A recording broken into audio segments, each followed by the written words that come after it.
Slide 1, title Gender Games, Pink is for Boys Challenge, Gender Stereotypes Report. Hello everyone, today I'm going to review Pink is for Boys by Rob Pullman and Ida Kaban.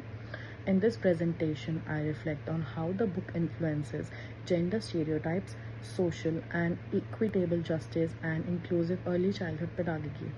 Using the theories that we covered in ECE505, intersectionality, anti-bias education, and social justice frameworks, I will be evaluating the text from cultural messages and implications for teaching and learning. Let's begin slide 2. Introduction to the book and frameworks. Pink is for Boys is a modern picture book that challenges the conventional gender stereotypes.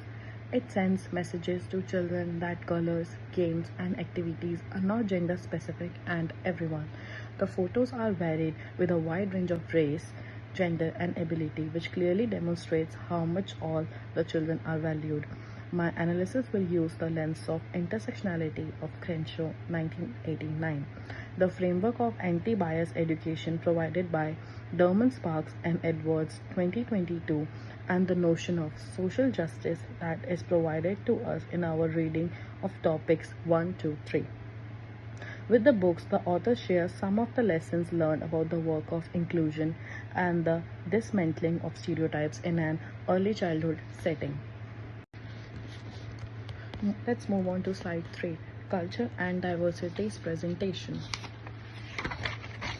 The book is one that gives representation. It features the children of different races and cultures. For example, a black girl and a white boy playing to each other in pink costumes. The diversity is a challenge of what Adam and Barrett Burke in 2020 call monoculturalism in children's literature, with characters being predominantly white and male.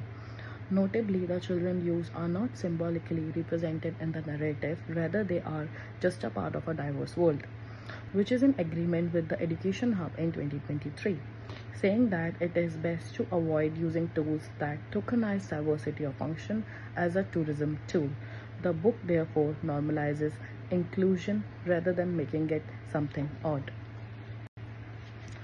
In slide 4, we discuss unconsciousness messages of family and social group. Other important themes that are sent throughout the story and are identity and belongings. According to ECE505 in year 2019, anti-bias literacy enables children to recognize and subvert injustice. Pink is for Boys does it implicitly. Every spread has both boys and girls in the role of equal representation and equality. It also expands the range of hair, clothes, and skin colors, which combats the historic white dominance of characters in the picture books. By removing adult impositions, it provides children with a sense of autonomy, freedom of expression, and an ability to collaborate with one another to create a world that is egalitarian in nature, where play is considered to be a right of every child. Bias, prejudice, and stereotypes towards the interpretation of gender binaries is slide 5. Each page is an intentionally played inversion of gender roles, with the author writes, "Pink is for boys and girls," or "Blue is for girls and boys." He is subverting the binary.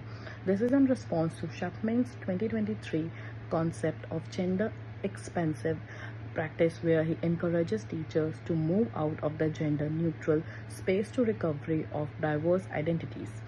Derman Sparks and Edwards in year 2020 argues that anti-bias education is a matter of affirmation and not avoidance, but this book is the epitome of that.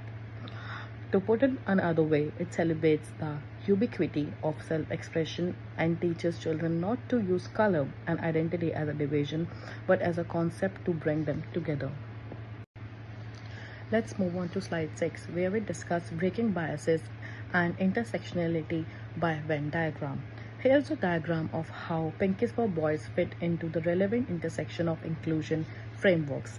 It includes anti-bias education, gendered pedagogy, and a race-conscious curriculum. The book serves as an intersectional platform to promote gender equity, racial inclusion, and representational inclusivity.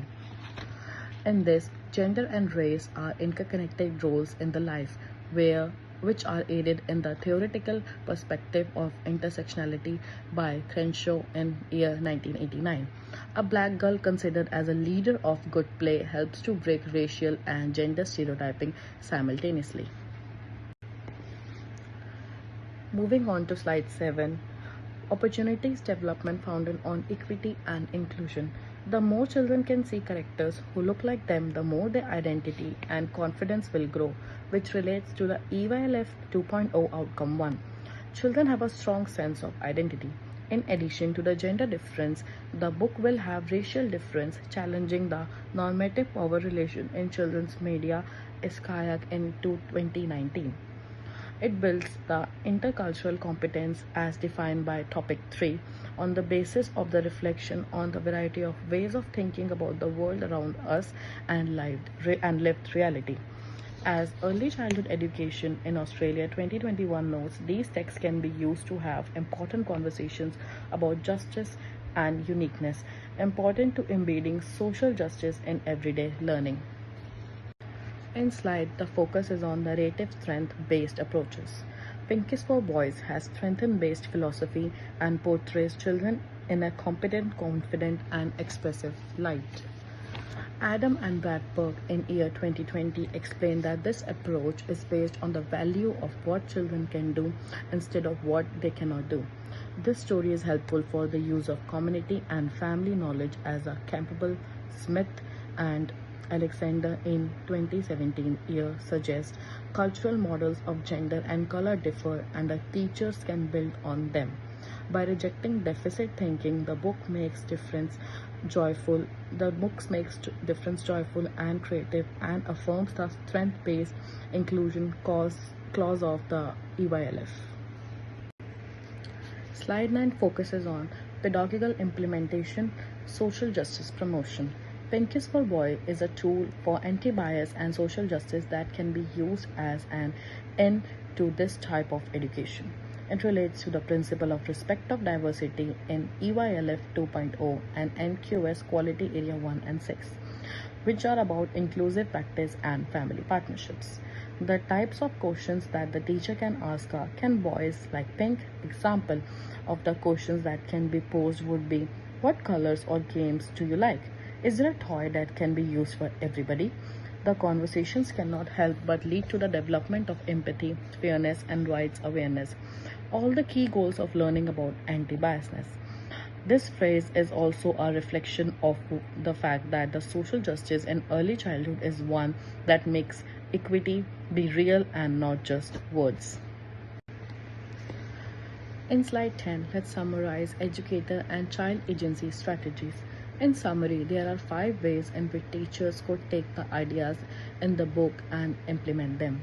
Breaking rules, color associations, flex-defined play custom like toy, clothes, and play distribution towards stereotyped role of boys and girls. Integrating curriculum, make the children mix colors or do inclusive art after reading. Family engagement, request the families to discuss the color meaning in their cultures. Reflective practice, assistant teacher to critically analyze their assumption. Building agency, the content of book aligns with UNCR Article 12, which promote the right of the child to be heard. It is a lesson that the process of inclusion begins with children being able to express themselves. Thank you.